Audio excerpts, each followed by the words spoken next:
미국이 개발 중인 B-21 폭격기는 여전히 베일에 쌓여져 있습니다.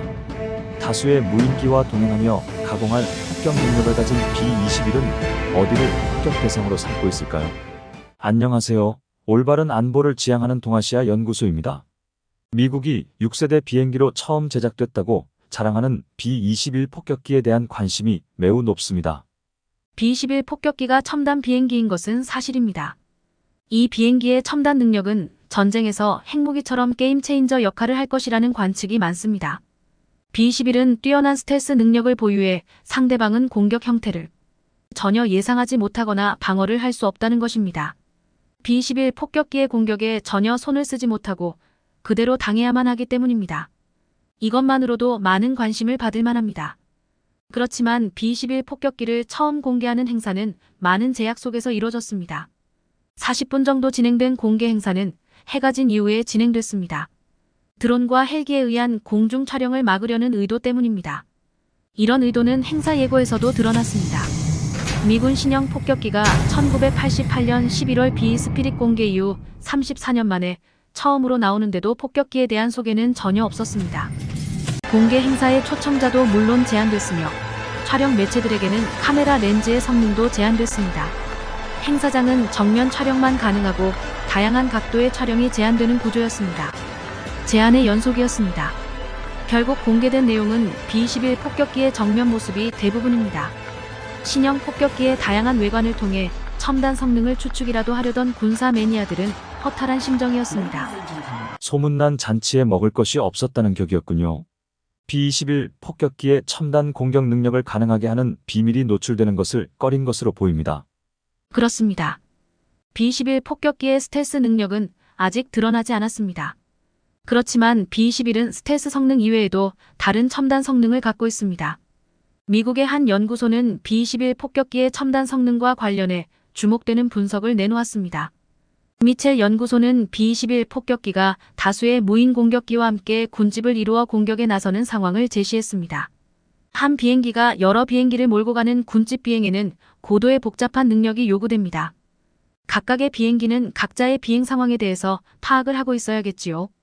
각 비행기는 이에 알맞은 센서를 갖추고 있어야 하며 무인기는 인간의 역할을 대신할 각종 센서가 추가로 있어야 합니다. 각 비행기가 파악한 비행 정보는 한 곳에 모아져야 합니다. 여기에는 실시간으로 데이터 송수신 능력이 또다시 요구됩니다. 물론 각 비행기는 자동 비행 능력도 있어야 합니다. 이 때문에 군집 비행은 최첨단 비행기만이 가능했습니다. 미국은 지금까지 4세대 전투기와 5세대 전투기인 F-35, F-22 전투기를 이용해 군집 비행을 테스트하고 있습니다. 미국은 앞으로 6세대 비행기인 B-21 폭격기와 개발 중인 6세대 전투기를 이용해 군집 비행에 나설 계획입니다. 6세대 전투기는 대용량의 컴퓨터에 의한 빠른 연산 능력으로보다 신속하게 비행 정보들을 처리할 수 있을 것입니다. 또한 AI 즉 인공지능을 활용한 판단 능력이 보강됩니다. AI는 6세대 비행기 내부에 설치돼 있을 수도 있지만 클라우드 컴퓨팅을 통해 후방 전투지휘소의 실시간 정보와 데이터를 활용할 수 있습니다. B-21은 군집 비행에서 현재의 5세대 전투기보다 치명적인 공격이 가능할 것으로 보입니다. 개발 중인 미 B-21 폭격기가 공격하려는 대상은 어디인지요? 앞서 말한 미첼 연구소는 B-21이 맞게 될 장거리 침투 타격 임무를 상정했습니다. 연구에 참여한 전문가들은 가상 상황으로 2030년 무렵 중국과의 무력 충돌을 제시했습니다. 여기서 B-21의 공격 목표는 중국 해군함대, 미사일 발사대, 전략 폭격기 기지였습니다. 먼저 해상 타격은 대만 해협에서 150해리 북동쪽에 있는 중국 해군 수상 함대를 타격하는 것이었습니다. 타격 대상의 함정들은 방공 능력이 우수한 054급 중국 해군 최신형 함정들입니다. 군집 공격에 대한 전과 목표는 주력 해상 전투함을 경멸하는 것이었습니다. 다음 미사일 발사대 사냥입니다. 미국의 군집 공격은 중국 남동부에 위치한 2개 요새에 배치된 DF-17, DF-21 미사일 발사대를 타격하는 것입니다.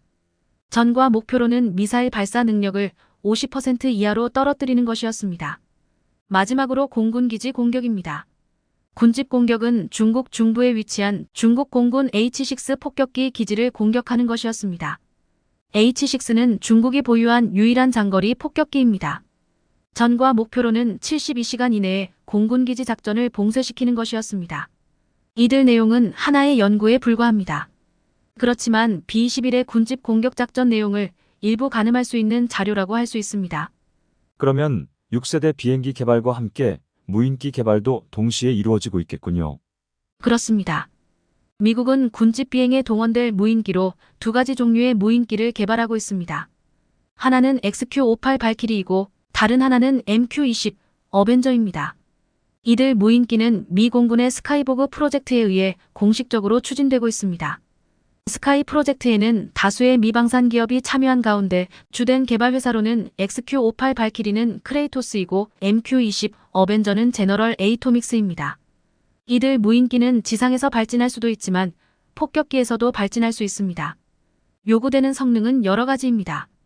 공통적으로 항속거리는 수천 마일이며 각각의 임무에 맞도록 일부는 지상 폭격용으로, 일부는 공중 전투용으로, 일부는 데이터 수집, 감시 및 정찰 플랫폼으로, 일부는 수송용 등입니다.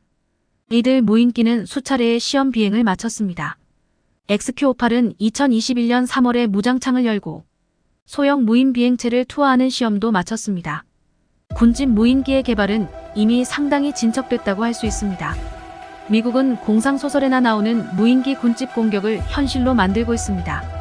미국의 이런 공격을 방어해야 하는 국가들은 천문학적 재원을 쏟아야 하는 등 곤경에 처할 수밖에 없습니다. 오늘 말씀드릴 내용은 여기까지입니다. 동아시아 연구소입니다. 감사합니다.